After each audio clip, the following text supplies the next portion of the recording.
beautiful legacy. Every line, every curve leaves a trace of who we were. Hello and welcome to A Beautiful Legacy. I'm your host, Tiago Pinto. March opens a new chapter for the show. If February explored how movement became every day, from engines to motorways, March turns towards something even more intimate: how the world eats. Not only chefs, not only recipes, but the systems, spaces, brands, and rituals that shape our relationship with food long before it reaches the table. Because eating is never neutral, it is designed. This month, we explore the people who transformed food from nourishing into identity through packaging, retail environments, corporate systems, and cultural narratives. Sit with me for the next 10 minutes.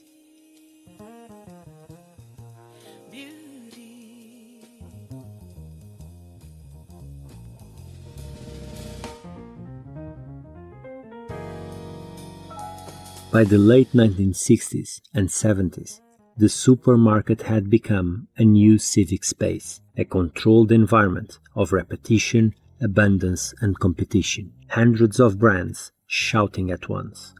Typography competing with illustration. Claims competing with color. Packaging was decorative, promotional, and loud. What it was not yet was corporate. Enter Saul Bass. Known globally for his film title sequences for directors such as Alfred Hitchcock and Otto Preminger, and for his corporate identities for AT&T, United Airlines, and Bell Systems, Bass brought something radical to food packaging: restraint. He did not treat packaging as an advertisement. He treated it as a system, and that shift would permanently alter the food aisle. Beautiful legacy. Every line, every curve leaves a trace of who we were. When Bass was commissioned to work on Quaker Oats in the early 1970s, the brand was already historic. The Quaker figure had existed since the 19th century. It was a symbol of honesty, purity, and American agrarian values. But the system around it lacked coherence. Different typefaces, inconsistent hierarchy, visual noise competing with the central figure. Bass approached Quaker not as a product, but as a corporation. He refined the Quaker man, not erasing heritage, but clarifying it. The face became cleaner, the forms more controlled, the logotype more structured. He simplified the composition so that the figure and the name worked as a unified signature rather than a collage of elements. But the true innovation was not aesthetic, it was architectural. Bass developed a consistent packaging language across product lines: oats, cereals, related grain products, all aligned through disciplined typography, grid structure, and color logic. The brand stopped behaving like separate products and started behaving like a company. This may sound obvious today. At the time, it was strategic foresight. In a supermarket environment, consistency reduces cognitive load. It allows recognition at distance. It builds trust through repetition. It signals stability in a sea of impulse. Bass understood that packaging was no longer just about appetite. It was about reassurance.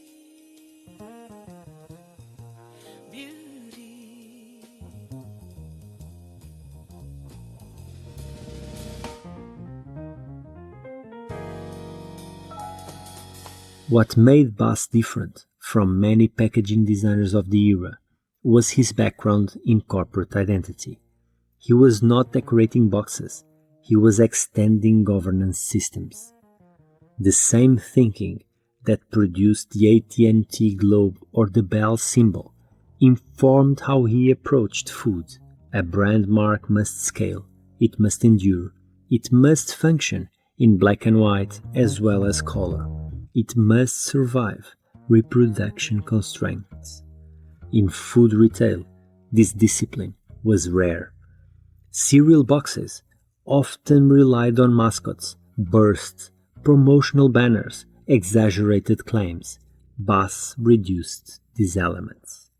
He privileged clarity over persuasion. This shift aligned with a broader cultural movement. The 1970s saw the rise of multinational food corporations, conglomerates, expanding portfolios, distribution scaling globally. With scale comes risk, and with risk, the need for coherence. Bass helped demonstrate that food packaging could operate with the same systemic intelligence as aviation or telecom. Packaging became corporate, and corporate, in this context, did not mean cold. It meant structured.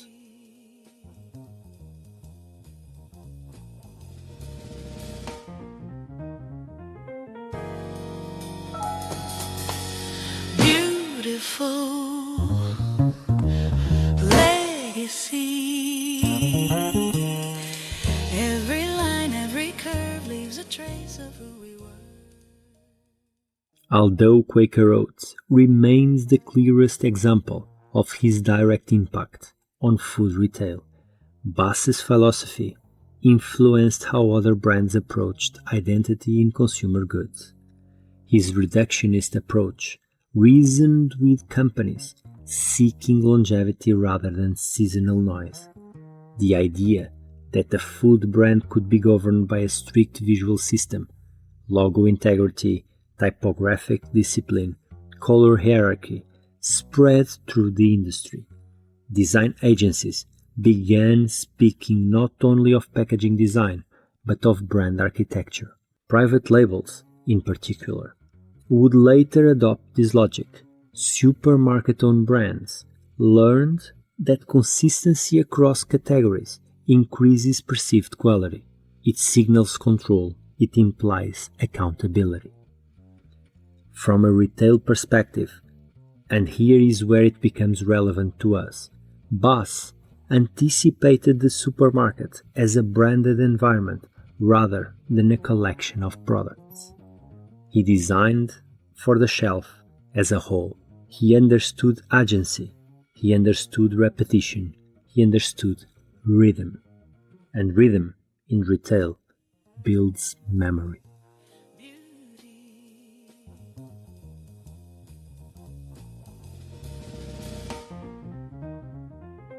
The world we inherited from Saul Bass. Walk into any European supermarket today.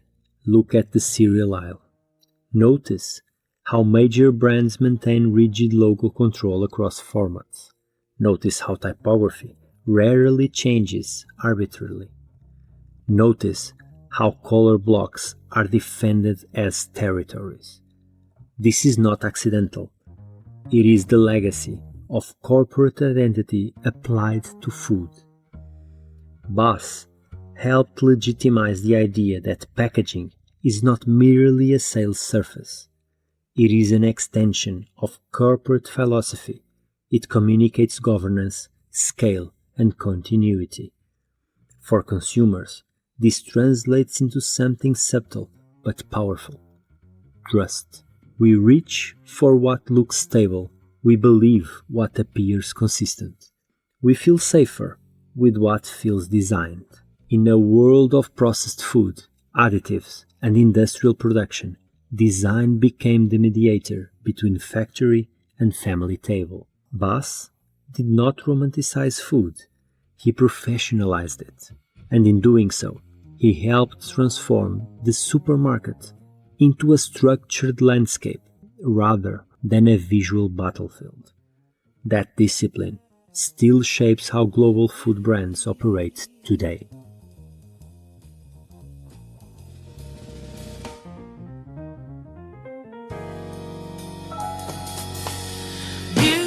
beautiful legacy.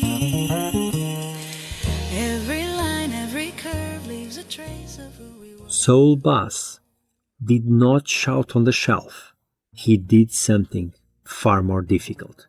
He imposed order. In a space designed for noise, bursts, mascots, promises, discounts, he introduced restraint. He treated packaging not as persuasion, but as governance. That decision changed more than one cereal box. That decision changed how corporations understood responsibility. Because when a food brand speaks with one voice, across products, across years, across categories, it signals something profound. We know who we are. We stand behind what we make. We will not reinvent ourselves every season. Bass understood that identity is not decoration. It is commitment. And in food, where trust is invisible and consequences are intimate, commitment matters a lot. He showed that even in the supermarket aisle, design could behave with the discipline of architecture. Clear lines, defined hierarchies, enduring systems. Not spectacle, structure. And once structure enters the shelf, it never leaves. And that, truly, is a beautiful legacy. Beautiful legacy. Every line, every curve leaves a trace of who we were. You've been listening to A Beautiful Legacy. Throughout March, How the World Eats explores the designers and thinkers who shaped not just what we consume, but how we recognize, trust, and experience food in everyday life. From corporate packaging systems to culinary revolutions, from brand architecture to sensory identity, we will examine the invisible structures behind appetite.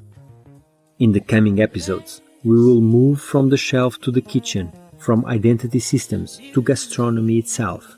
Follow the show and join me every Tuesday and Thursday. Until then, keep noticing the beauty people leave behind. Beautiful legacy. Every line, every curve leaves a trace of who we were. In the shape of a chair, in the light on a wall, someone's dream still stands tall. But